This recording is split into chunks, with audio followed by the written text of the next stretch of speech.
E aí, família Zero do Fogão, vencemos, hein? Mas foi meio que sufoco no finalzinho. Tá louco, rapaz? E a despedida? Você tá...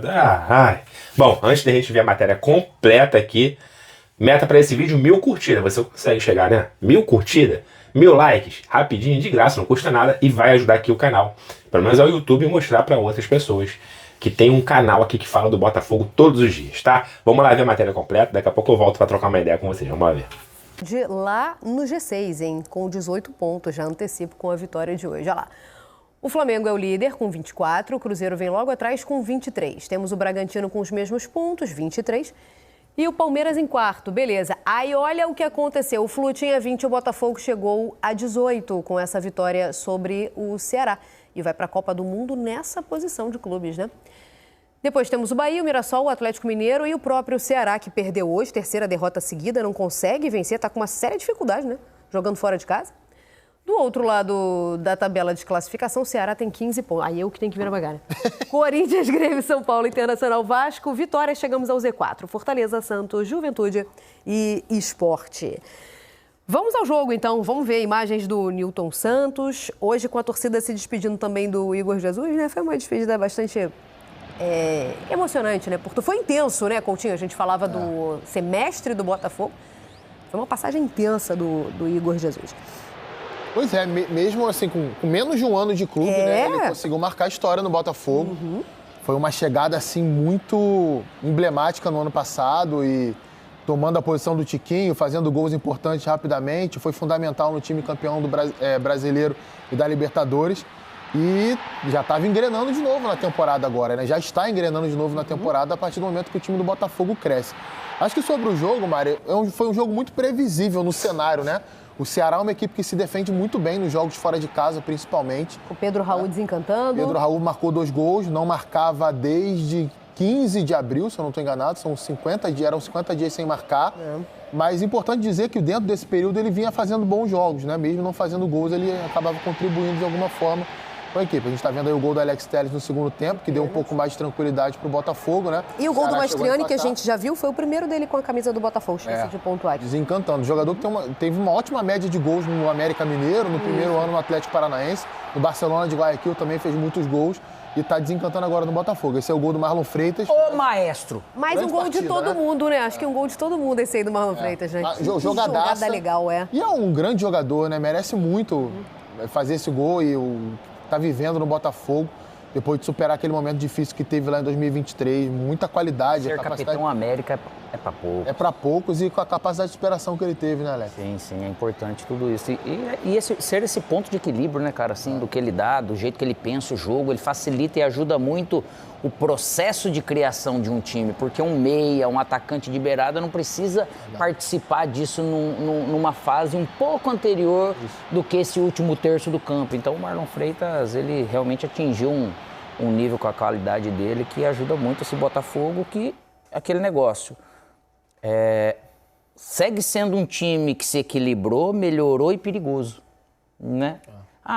Eu domino, mas ao mesmo tempo eu estou equilibrado atrás, mesmo tendo tomado 2 gols, porque o time do Ceará realmente é um time... É um bom time. É um belo trabalho do Condé de novo e dessa nova geração, tem que ser sempre falado dele. São 5 jogos fora de casa, né, que o Ceará não ganha, porque esse Campeonato Brasileiro tá difícil de vencer fora de casa. Se você for pegar o percentual de aproveitamento do visitante, é muito baixo. E é o Campeonato do Ceará, gente, assim... O Campeonato do Ceará não é o G6 do Campeonato Brasileiro. Se a gente olhar o nível de investimento que a equipe tem, o Ceará está voltando da Série B do Campeonato Brasileiro. E está na primeira página. Exatamente. E é a primeira vez na temporada que perde 3 jogos seguidos. E isso do Ceará tomar 3 gols do Palmeiras, tomar 3 gols do Botafogo, isso não vai acontecer no campeonato com frequência. Não vai acontecer. O Ceará é um time que é organizado, se defende bem. É óbvio, tem que haver um equilíbrio por parte de quem está fazendo ali o diagnóstico das cores, entender que esse momento de oscilação é totalmente natural. Se o Flamengo, que tem o melhor elenco do país, e o Palmeiras, os 2 melhores elencos do país, eles têm esse momento, o que o Ceará não pode ter na Série A do Campeonato Brasileiro? É claro que pode ter, então é natural e eu acho que o Campeonato do Ceará é esse. A parada agora vai ser boa. Vai ser boa, vai vir num momento bom. Para esses times, né? Você pega o Inter passando por isso também. Né? É um momento que você dá uma queda, você fica a tabela ali, mas a gordura que o Ceará construiu ela foi um pouco melhor. Então, Dá uma tranquilidade, né? Poxa, demais. Dá uma tranquilidade. Vamos ouvir então o Igor Jesus, que agora está a caminho do Nottingham Forest, na Inglaterra, que falou depois do jogo. Você gostou?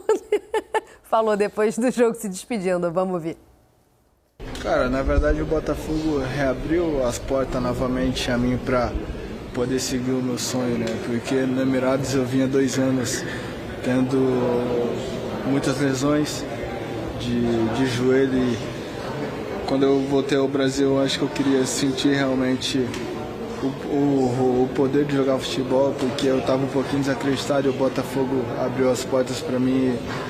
Tive grandes conquistas aqui, sendo campeão do Brasileiro, da Libertadores, podendo chegar à seleção. Acho que isso me reanimou novamente, mostrou do que eu sou capaz e eu estou confiante agora e espero ter grande desempenho para poder voltar à seleção.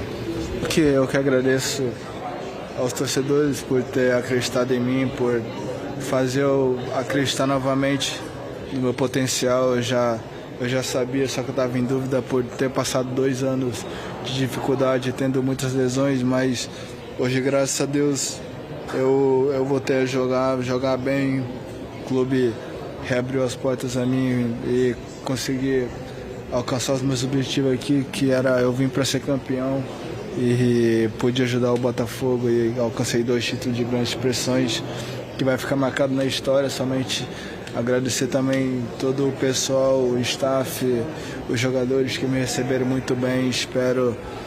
Desejo muita sorte a eles agora, depois do Mundial, porque eu também vou estar junto e quero dar alegrias aí.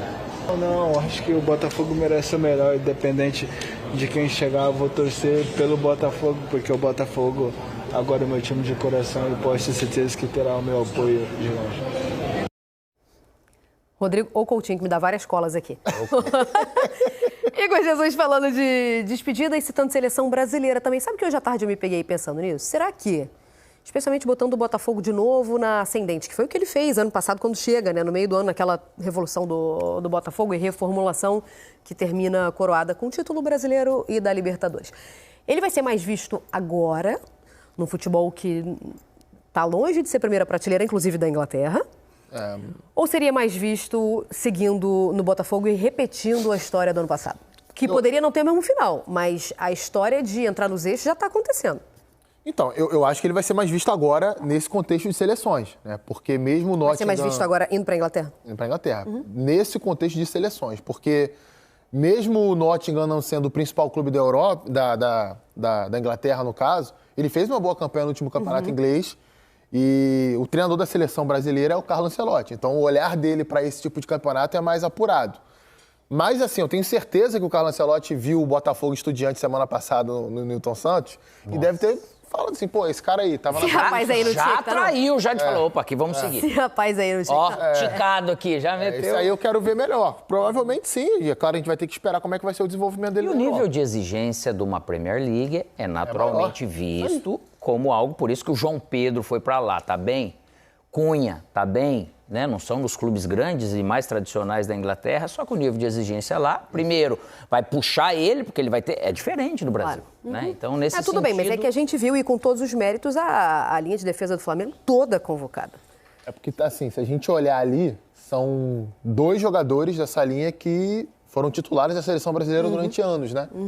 E talvez até, no caso do Danilo, que é reserva no Flamengo, nem justificasse o momento a convocação. Talvez tenha ido dentro daquele escopo ali do cara experiente, que o Ancelotti conhece e tudo mais. O Alexandre... Ouvir, sentar, conversar. Isso aí, é um líder. É um líder no vestiário. Não quer dizer que ele obrigatoriamente estará nas convocações e na Copa do Mundo, mas era um momento importante. No caso do Léo Ortiz... E do Wesley, né? São jogadores que têm sido dominantes nas suas posições. E acho que a questão da concorrência com os jogadores que o Ancelotti conheça é menor em relação ao Igor Jesus. O Ancelotti não deixou de convocar o Igor Jesus e convocou o Richarlison, que a gente já falou aqui, e convocou o Matheus Cunha. E ainda tinha o João Pedro de fora. Ainda tem o Endrick, que se estivesse bem fisicamente poderia ter ido. Mansur também. Mas assim, Então imaginei o Mansur com a camisa 9 da seleção brasileira. Imagina, cara. Centroavante. Fazendo parede, dando... Cara de ser pivôzinho, aquele pivôzinho esperto. largando o braço no zagueiro. Vou falar agora sobre o que o Coutinho estava me dando a cola aqui, porque eu sabia que a gente não estava falando de quartas de final ainda. É o jogo atrasado da primeira fase, né? Bahia ainda tem esse e mais um dentro do grupo do Bahia, porque... Bom, família Zoeira, tá aí, né? O importante são os 3 pontos. O Botafogo faz um 3-1, depois sofre mais um gol, né, do Pedro Raul, fazendo 3-2. Aí no finalzinho ficou um jogo de trocação, rapaz. Lá e cá. O Botafogo poderia ter feito o quarto, os caras poderiam ter empatado. Enfim, não foi uma atuação de gala do Botafogo, um primeiro tempo muito abaixo daquilo que a gente esperava, jogando em casa num tapetinho onde a gente sabe que o Botafogo costuma jogar muito bem e vencer, mas venceu. 3 pontos, chegamos a 18 pontos. G6 na cabeça, vamos lá para o Mundial de Clubes. No G6 estamos aqui, 6 pontos do Flamengo, que é o líder, né? Então, estamos encostados. O saldo de gol do Botafogo poderia estar um pouquinho melhor, né? O Botafogo tem o terceiro melhor saldo de gol. Na frente do Botafogo, apenas Palmeiras e Flamengo, se não me engano. O Flamengo tem um saldo de gol muito grande. Tipo, o Botafogo está com 7, o Flamengo com 20. É disparado o Flamengo. Mas a gente está ali, né? Estamos no bololô. Não tem ninguém disparado assim. Agora eu me embolei todo, né?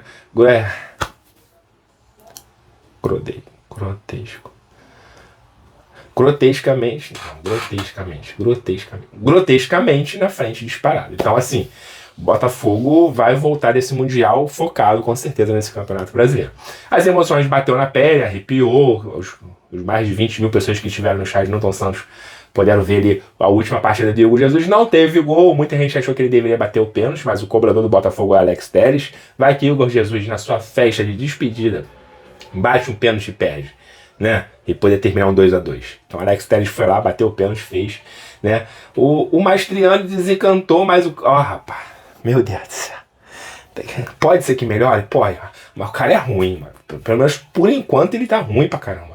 Mas não conseguiu fazer um gol que também não tinha como ele perder aquele gol. Não tinha como ele perder. Pelo menos ele estava na área, que era para ele estar ali e fez o gol.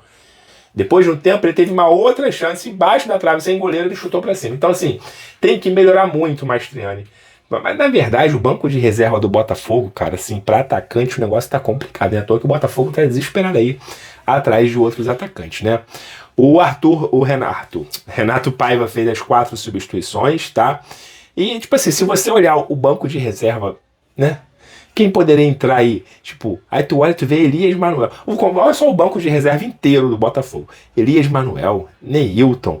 Aí o Alexandre Barbosa hoje estava no banco, muito bom. A gente vê que ele tá voltando, né? Pro Mundial, com certeza ele vai estar legal.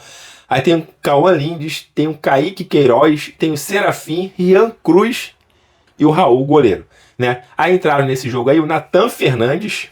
O Danilo Barbosa deu um chute fora da área que o goleiro pegou. Entrou aí quem? Mateu Ponte e o Alan. Tá? Mas esse Natan, Elias Manuel e Mastriani, Jesus na causa. Sério, gente. Sério, tem que melhorar muito, tá? Tem que melhorar muito para poder a gente ver um Botafogo depois desse Mundial aí que vai estar bem diferente. Mas é aquilo, estão chegando gente nova. Tem centroavante chegando, tem atacante chegando, tem meio de campos, né? Tem zagueiro, tem um monte de coisas para chegar, né? Então, assim... Esse Botafogo que está terminando hoje vai ser bem diferente do Botafogo depois do Mundial de Clubes. A gente torce para que os que chegarem conseguirem a conta do recado. Porque se depender desses caras aí, a gente tá meio que ferrado, hein? Sem sacanagem. A gente vai sofrer um pouquinho no campeonato. Libertadores, Copa do Brasil. Mas, que nem eu falei, o importante hoje era a vitória. 3-2. Mais 3 pontos, chegando na 6ª colocação.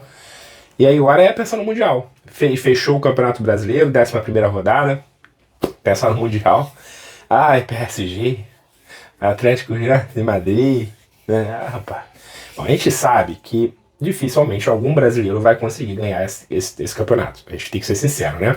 A gente conseguir uma vitória que se classificar no nosso grupo seria espetacular. O grupo do Botafogo é o mais difícil de todos os brasileiros. Então seria espetacular. Mas a gente sabe que mesmo que se classifique, né, a tendência é de que seja eliminado logo depois. Não só o Botafogo, mas Flamengo, Palmeiras e Fluminense. Né? Então, assim, a gente torce, né, que não seja uma coisa vergonhosa. Né? A gente fala, vamos chegar lá, pegar o PSG. Mas a gente sabe que no fundo, a tendência de perder é grande. Pode ser que o PSG coloque até um time misto para reserva contra o Botafogo. Vai depender do primeiro jogo deles, que é contra o Atlético de Madrid. Se eles ganharem, eles provavelmente vão poupar contra o Botafogo e contra o Salt Soulage, né? Eles sabem que a briga deles ali pro primeiro colocado do grupo é contra o Atlético de Madrid. Mas então vai que, né? Nessas aí o Botafogo vence seu primeiro jogo, consegue um empate com o PSG, já soma 4 pontos. Então a gente fica no bololô. Bom, a gente fica imaginando tudo que pode acontecer. Mas isso só, né, daqui a 11 dias? Rapaz, tá perto, hein? Tá perto. Bom, o vídeo ficou comprido, não vou enrolar demais. Amanhã a gente fala muito mais de Botafogo aqui, então não se esqueça de curtir esse vídeo, tá? Eu vou ficando por aqui, deixa tudo nos comentários. Até a próxima. Fui!